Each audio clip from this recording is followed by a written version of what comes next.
नमस्कार. जय भवानी, जय जगदंब. जरासा वेगळा विषय घेऊन तुमच्यापर्यंत आलेली आहे. व्हिडिओ शेवटपर्यंत बघावा आणि मग त्याच्यावरती आपलं एखादं मत तुम्ही त्याच्यावरती पास करावं, एवढंच माझं फक्त म्हणणं आहे. बाई, प्रश्न असा आहे, आपल्या एका भाविकाने पाठवलेला प्रश्न आहे. त्यांचं म्हणणं आहे की मी कोणत्या देवाची किंवा देवाची पूजा किंवा उपासना करावी, हा त्यांचा प्रश्न आहे.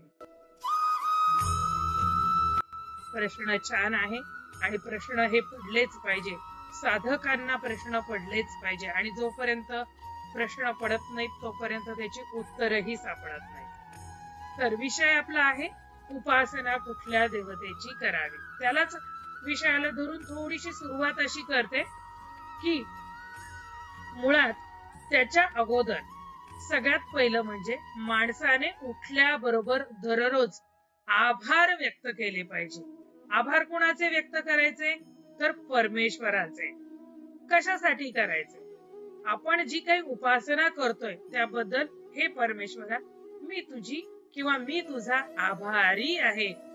कसं आहे की मनुष्य हा एकच जन्म असा आहे की ज्यामध्ये आपल्याला शरीरामध्ये 2 हात, 2 पाय, बसायची पोझिशन, हे सगळं मनुष्य जन्मामध्येच शक्य आहे.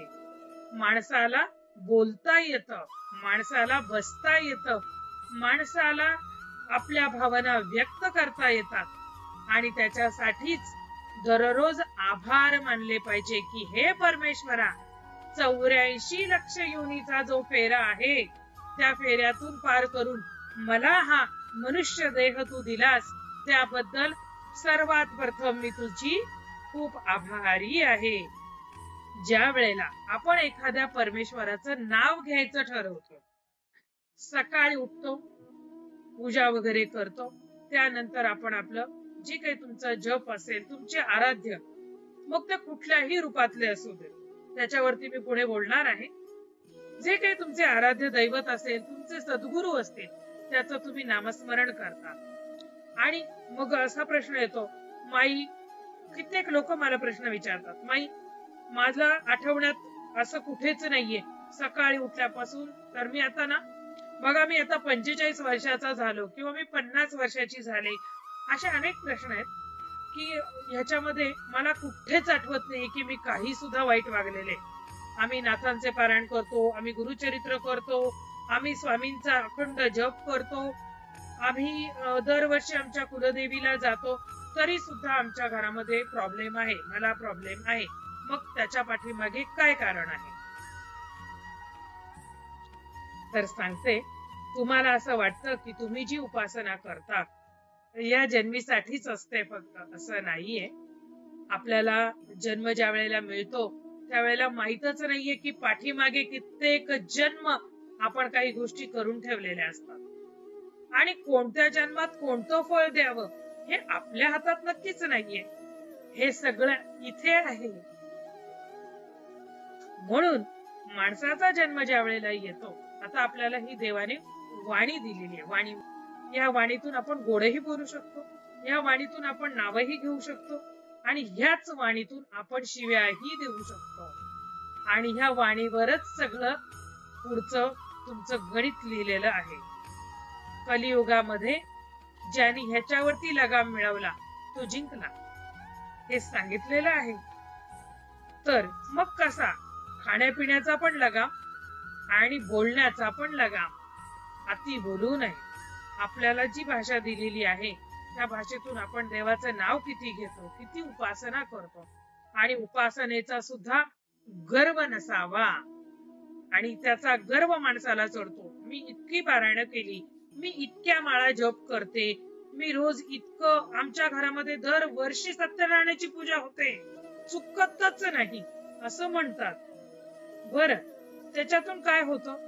त्याच्यातून तुमच्या घरामध्ये एक सुंदर प्रकारची व्हायब्रेशन तयार होते, एक ऊर्जा तयार होते, जी ऊर्जा माणसाला सात्विकता देते. म्हणून घरामध्ये सत्यनारायणाची पूजा म्हणा, काही देवाचे कार्यक्रम म्हणा, त्याच्यासाठी करायचे असतात. आता ह्या उपासनेचा माणसाला गर्व चढतो. तो अतिशय चुकीचा आहे. कारण की तुम्हाला कुठे माहितीये कुठल्या जन्माचा हिशोब चुकता होतोय ते? याच्यावरती एक गोष्ट आहे की आपण मागच्या जन्मी काय कर्म केली आहेत आणि त्याचा आपल्याला काय भोग वाटायला आलेले आहेत. ती गोष्ट तुम्हाला मी पुढच्या व्हिडिओमध्ये नक्की सांगेन. स्पेशल गोष्टीचा व्हिडिओ बनवेन. आता आपला प्रश्न आहे उपासना कोणती करावी. तर लक्षात घ्या की जशी वीज असते की नाही, वीज म्हणजे लाईट, विद्युत, ज्याच्यावरती हा विजेचा लाईट चालतो, फॅन चालतो, गिझर चालतो. आता तीच वीज जर का गिझर मधून गेली तर ती गरम पाणी म्हणून आपल्याला बघायला मिळते, अनुभवाला मिळते. ती गरम रूपात म्हणजे उग्र रूपामध्ये येते. ती महाकालीचं रूप समजावे. तीच वीज ज्या वेळेला एसी मधून येते त्यावेळेला ती शांतादुर्गा समजावे. असा उपासना आहे. कुणाला दत्तगुरूंचं संन्यासी रूप भावतं, तर कुणाला देवीचं भक्त वत्सल स्वरूप भावतं, कुणाला महादेवांसारखं शांतता आवडते, तर कुणाला विष्णूंसारखं मोहक रूप आवडतं. तर अशा पद्धतीने वेगवेगळे रूप आहेत परमेश्वराचे. पण जसं विद्युत म्हणजेच वीज एक आहे, तशी परमेश्वराची शक्ती सुद्धा एकच आहे. तुम्ही कोणत्याही रूपात त्याचं नाव घ्या, ते त्याच्यापर्यंत पोहोचतच. त्याच्यासाठी एक सुभाषित आहे, सर्वदेव नमस्कारम केशवम प्रतिगच्छति. म्हणून तुम्ही कोणत्याही देवाचं नाव घ्या हो, ते पोचत फक्त परमेश्वरालाच, केशवालाच. हे लक्षात ठेवा. केशव म्हणजेच श्री कृष्ण. असं काही नाहीये की मी अमक्या देवाची उपासना केली तरच माझे मार्ग मोकळे होतील किंवा तरच मला परमेश्वर भेटेल आणि ह्या देवाची मी केली नाही म्हणून मी मागच्या डब्यात आहे का, मी नापास झालो आहे का, किंवा असं मनामध्ये कुठलेही विचार कधीही आणू नका. ज्या काही परमेश्वराचं तुम्हाला नाव घ्यायचंय ते घेऊ शकता आणि त्याच्यातूनच तुमचा मार्ग त्या परमेश्वरापर्यंत नक्कीच पोहोचणार आहे. याच्यामध्ये कुठलीही शंका बाळगू नये.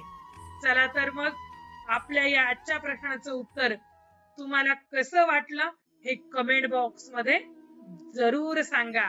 तुम्हाला कोणत्या विषयावरती माहिती हवी आहे?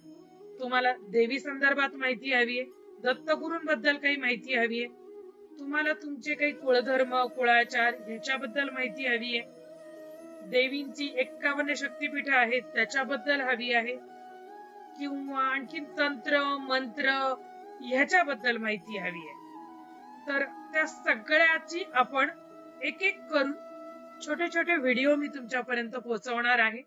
जेणेकरून माझं जे म्हणणं आहे, प्रश्न एक व्यक्ती विचारते पण अनेक लोकांच्या मनातला तो प्रश्न असतो, पण विचारू कसं असा प्रत्येकाचा एक मनामध्ये साशंकता येते आणि तीच दूर करण्यासाठी आपण इथे तुमचे प्रश्न ज्या वेळेला तुम्ही मला पाठवाल त्यावेळेला ते प्रश्न अर्थातच रश्मिताई ते प्रश्न मला वाचून दाखवेल किंवा विचारेल तुमच्या वतीनं. तुम्ही तुमच्या नावासकट तुमची इच्छा असेल तर नावासकट सुद्धा हे प्रश्न विचारले जातील. त्यामुळे कळेल पण की माझ्या प्रश्नाचं उत्तर मिळालंय म्हणून.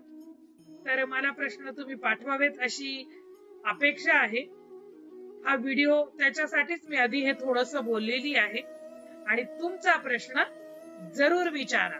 तुमचा प्रश्न पुढच्या वेळेला रश्मिताई मला सांगेल आणि त्याचं उत्तर देण्याचा प्रयत्न मी नक्कीच करेन. भेटूयात मग पुढच्या व्हिडिओमध्ये. जय भवानी, जय जगदंबा.